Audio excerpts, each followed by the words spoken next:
سيدنا ومولانا محمد وعلى آل سيدنا ومولانا محمد.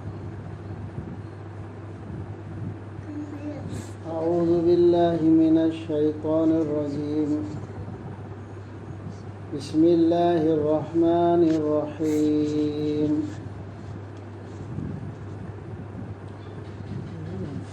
قل تعالوا أتل ما حرم ربكم عليكم ألا تشركوا به شيئا وبالوالدين إحسانا ولا تقتلوا أولادكم من إملاق نحن نرزقكم وإياهم ولا تقربوا الفواحش ما ظهر منها وما بطن ولا تقتلوا النفس التي حرم الله إلا بالحق ذلكم وصاكم به لعلكم تعقلون.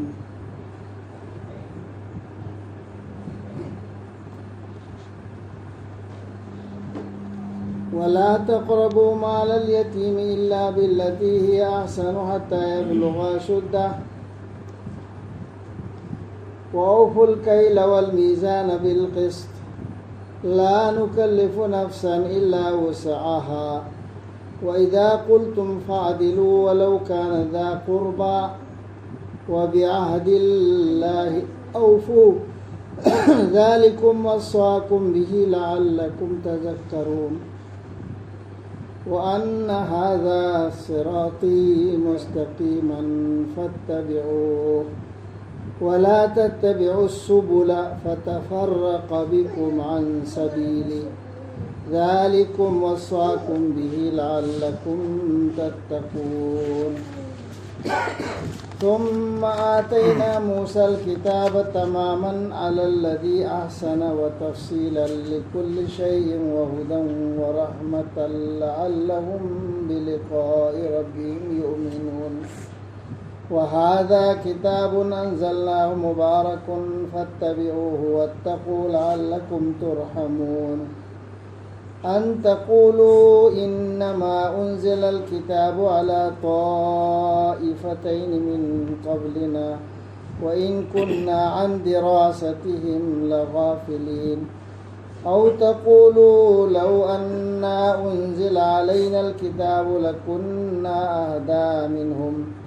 فقد جاءكم بينة من ربكم وهدى ورحمة فمن أظلم ممن كذب بآيات الله وصدف عنها. سنجزي الذين يصدفون عن آياتنا سوء العذاب بما كانوا يصدفون. هل ينظرون إلا أن تأتيهم الملائكة أو يأتي ربك أو يأتي بعض آيات ربك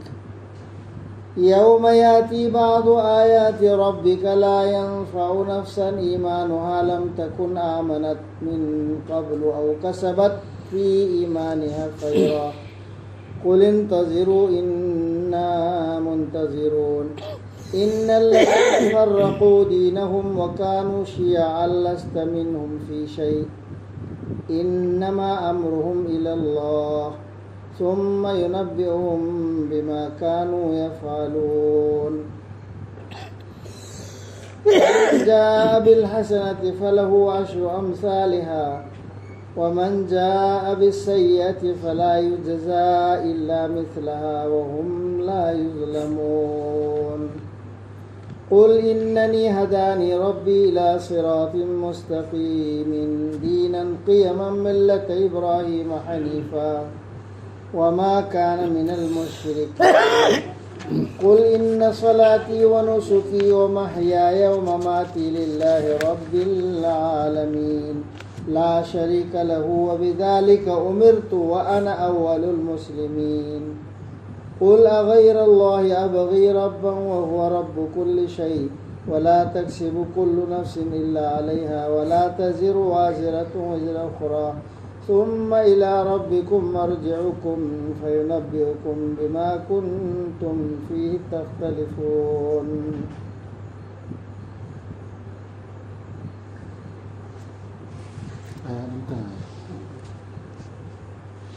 وهو الذي جعلكم خلائف الأرض ورفع بعضكم فوق بعض درجات ليبلوكم فيما آتاكم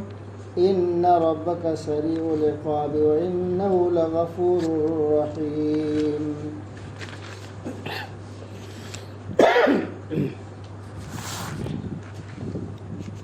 سورة الأنعام نمبر 123 أعوذ بالله من الشيطان الرجيم بسم الله الرحمن الرحيم. في متك تسابا يا بيا دبي تينبا سين نيبادا تينغي سين نوبيدا تينغي أنا مهم ياو خيرنا شركة ثواب مهوي شركة ثواب مهم تورم بدو لما خارج جتا رسول هداية تور بشي هايو لاو أي تي ثاجي نكويدا كاري كاري تينبا كي هاي بدو نكوي جربنا تينبا سين دو رسول دم كتي ثالم لوين هنغانو ماغا كاري كمبا بوت أمتا الله نما بو أي بدا أفبتو نپانا مادا هات كنو نچا سين لايرا تانغني خندونا مغوي شندو مپو دي الله نے سے لوے ہے کھلی میں کھلے گا دی سب سن تو ادی ادی تھبک سن تو شرکت الله نے سے لے دیوی دیوتا کے نا بوزم سین کی نا سلے رے نا کھائی دو کم می دو ساسن دو ہوا لو سین دو ہوا سی سی کنا سو پہ آتے دے نو ساسن کنا کا سین پین صاحب آتے سین پان صاحب دو شیرگر پون صاحب نبی آئے تو ہے نو سین میں ام تو ادو دو اللہ سی کی اللہ سے حکم اور بدا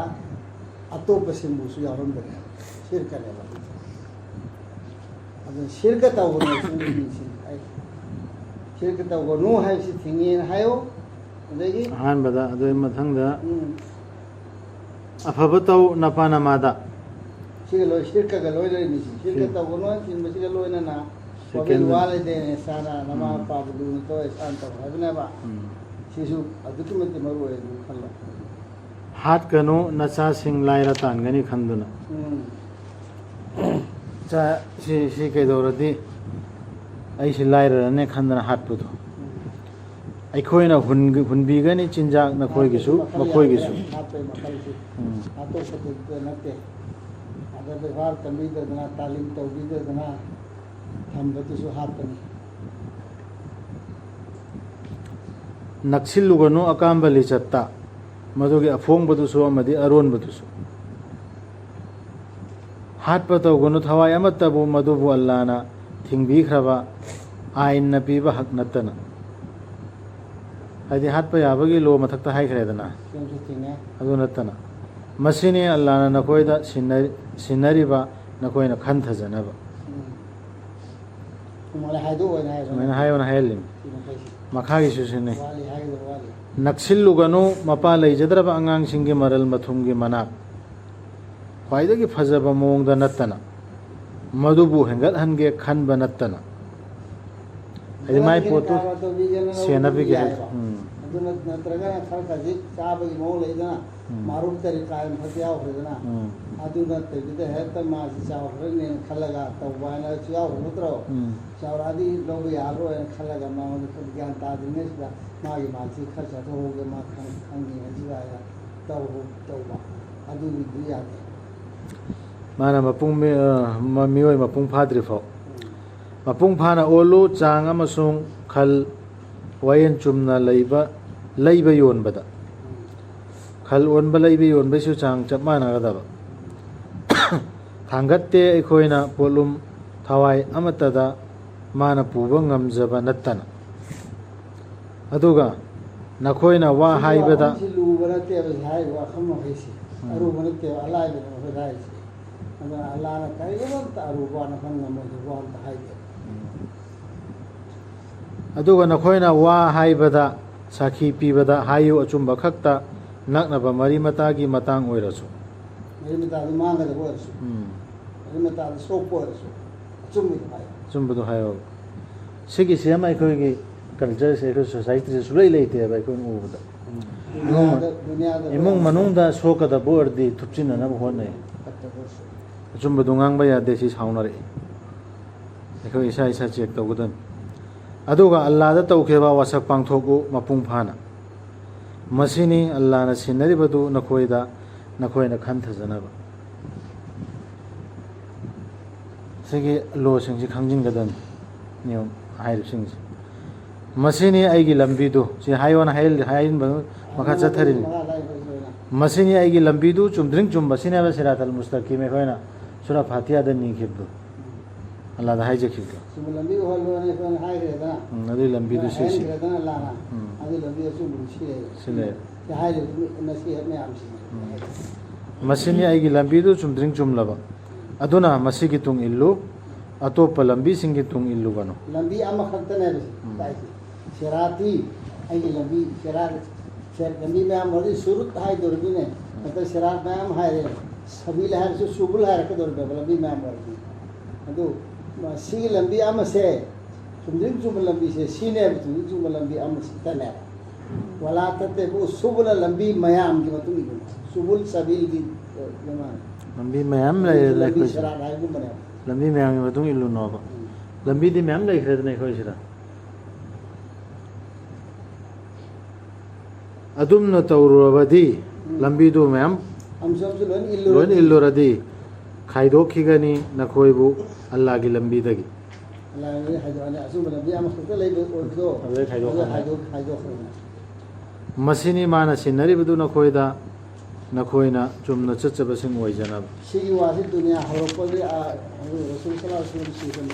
से काम सुदने देवी सिगी क्लास ओरा अदुदगी अली के मचा हसन हुसैन हाथ के सही तो पूछे करबला की लांग के तो पूछे सीधे के हो पर नबी नो हाथ के जी और मित्र सीधे के क्लास हो ये नहीं तो चाहिए अरे मम्मा इधर का साबी हनफी है ना तो रहा है इमाम है ना कहीं आई की इमाम आ गई इमाम तो ऐसी तो लंबी जो है मित्र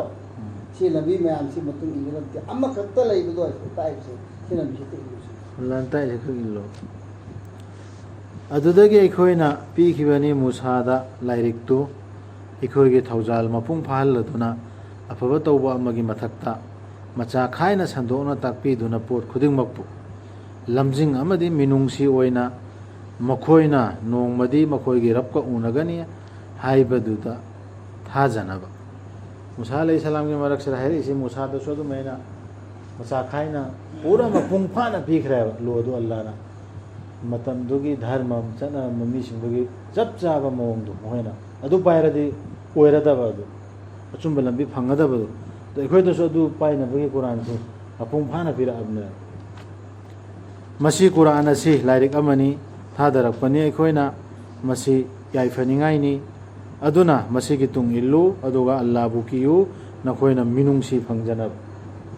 चले अखोइना तुंग इंद्रन हंदे लेइरुरिबा अदरा लेइरिबसी हुजुजी कुरान की तुंग इल्लिबरा कराई इल्लिमो खंगदे मचिलमता कुरान दगी खजितंग लौबैरा अमनी इंदेबा जामबनदी अखोइना थादरकलिबनी मसी नद्रबदी नखोइना हाइगनी लाइरिकती थादबिरखिदबनी सुपनगी अखोइगी मांगी कांगबु अनि खक्तदा लाइरिकती थादबिरखिबनी सुपनगी अखोइगी मांगी कांगबु अनि खक्तदाना हाइने मखोइदा थाखिमनी अखोइदा थाखतेना हाइने मखोइदा थादबी हरकदोरियबा अदुगी कुरान था अदु हरकतना मुझे पीर पिनी लारे किने कुरान पिरैसी अदुना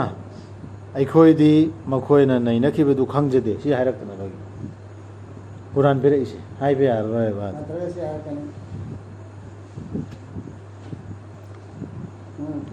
नत्रगा नखोइना असुमना हाइगनी थादबिरकलमलबदी लाइरिकतु अखोइदा सोइदनमा अखोइना ओइरमगदबनी मखोइदगी हेन लमजिंग फंगबसी होजे लंबी जो में सब कोई और मदद नहीं है हरकना अदु हरकतना बने भई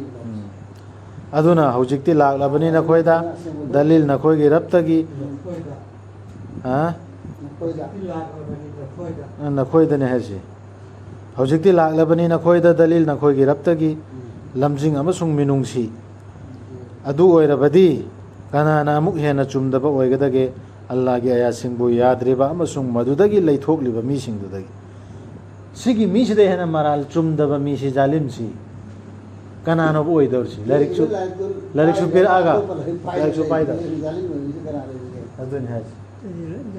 zalim dugi matakta zalim dugi matakta azab la adi awa zalim dugi matakta azab la en khallo ne adu idi pangan halle na ta haidor ꯑꯩꯈꯣꯏꯅ ꯂꯃꯟ ꯈꯨꯝꯒꯅꯤ ꯑꯩꯈꯣꯏꯒꯤ ꯑꯌꯥꯁꯤꯡꯗꯒꯤ ꯂꯩꯊꯣꯛꯂꯤꯕ ꯁꯤꯡꯗꯨꯗ ꯐꯠꯈꯤꯗ꯭ꯔꯕ ꯗꯟꯗꯤꯅ ꯃꯈꯣꯏꯅ ꯂꯩꯊꯣꯛꯈꯤꯕꯗꯨꯒꯤ ꯁꯥꯊꯤꯗ꯭ꯔꯁꯦ ꯂꯃꯟ ꯈꯨꯝꯃꯛꯏꯁꯤ ꯗꯨꯅꯤꯌꯥꯗꯅꯤ ꯈꯨꯝꯗꯧꯔꯤꯁꯤ ꯑꯥꯗꯁꯨ ꯈꯨꯝꯃꯗꯕꯅꯤ ꯗꯨꯅꯤꯌꯥꯗ ꯑꯆꯧ ꯑꯆꯧꯕ ꯑꯖꯥꯕ ꯆꯣꯞꯄ ꯆꯣꯞꯂꯕ ꯗꯟꯗꯤ ꯇꯥꯔꯛꯏꯁꯤ ꯂꯥꯏꯔꯤꯛ ꯄꯥꯏꯕ ꯀꯥꯡꯕꯨꯗ ꯌꯍꯨꯗꯤꯗ ꯑꯣꯏꯔꯣ ꯏꯁꯥꯏꯗ ꯑꯣꯏꯔꯣ ꯃꯨꯁꯂꯤꯝꯗ ꯑꯣꯏꯔꯣ ꯁꯤꯛꯁꯤ ꯑꯃꯨꯛꯀ ꯃꯍꯤꯃꯥ ꯀꯂꯤꯃꯥ ꯁꯣꯟꯕ ꯃꯁꯦꯟ ꯍꯥꯠꯂꯦ sira azab makan makan mamang da hai gra sura bakra da su hai krame na khoi tokhai macet ta na han ba azab su la kanya tha ga ne ade ko imung azab makhalam ne ado ki adu ta na muhallam da dum ne ngoi imung am da dum ne ko amaga manar bi ngom mochi inda bangi naman ghumne hai de na ya chatta bagi अदुगी अजाब तो हो तुम हल्ला दा इमुंग दा येंगोबा मचेन मचेन अमगा अमगा वखन माना दा लेरिसिन अमन हाइबु अमगा जमीन का आसमान का फर्क निखेना गिरस मपाना हाइबा मचाना हाइबा का खेत नहीं अमन हाइबा मननाउ हाइबा मैं अमन हाइब खेत नहीं शिक्षर की निगाई खन थबा दरकार ले अदु ओइरबदी मखोइना करी गाइरेबगे मखोइदा लाकपदु नत्तना फरिस्ता सिंगना नद्रगा लाकपदु नत्तना नंगी रत्ना नद्रगा लाकपदु नत्तना नंगी रब की खुदम खरा लाकपन नुमित अदुददी नंगी रब की खुदम खरा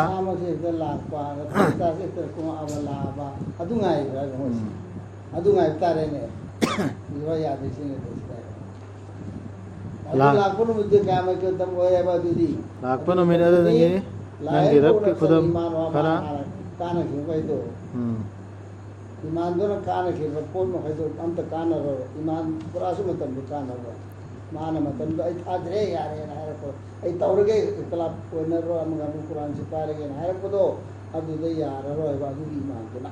लायन को नफ्सन कराओ जी बम पावा कान फिर रो मा ईमान दो मतलब दूर तो नंगी रब के खुदम खरा करिसु कान अब ओइरोय थवाय मतदा मतमदुदा माना थाजबना मधुगी ममांगदगी थाजब ओइरक्त्रबदी नत्रगा तानसिनजखिबा नत्रबदी मागी थाजबना अफब खरा हानना हायो ओ थाजबसु दरकार ने कंदु अमल तौसु मान तौसु कानरो अदन थाजरगा अमल तौसिसु दरकार होय हायरजिन की होजिक अमल हाय हेबल लो सिंग दो फॉलो तौदरदी मचिंदा कलमा थाजरे हाइबुतन यारो ईमान दु मन खैर तौबा हाय जे अमल दु नत्रो अमल दु हाइबे इन अमल दु यौ दर्दी ईमान अमन तुन ता हाबन यारो है दु सारा ने ngairo nakhoisu taserama ikhoisu ngairi bani sumena hai tokpada tasengamak nakhoigi dharma bu to sela ema khada machet ta halliba aduga kangluk chongtholiba singdu nang karigumba pot amata da makhoigi oidre rasul da hayona hel mi go siso rasul muhammad sallallahu alaihi wasallam makho baimu machet am da mari laindre makhoigi oidre धर्म मचेत हाले मचेम चे खाइदो इप्सिंग मखोइगी वफम दुदी लैख्रबने अल्लाह दा मतम दुदा अल्लाह ना पाउ पीगनी मखोइदा मखोइना तौखिबदु मखोइना खेना खिबा फतवा में मोट गरी में हम दो मोट खेना खिबा मयाम एखोइना चुम्मे लाउना खे में हम दुगी अल्लाह दा लैरे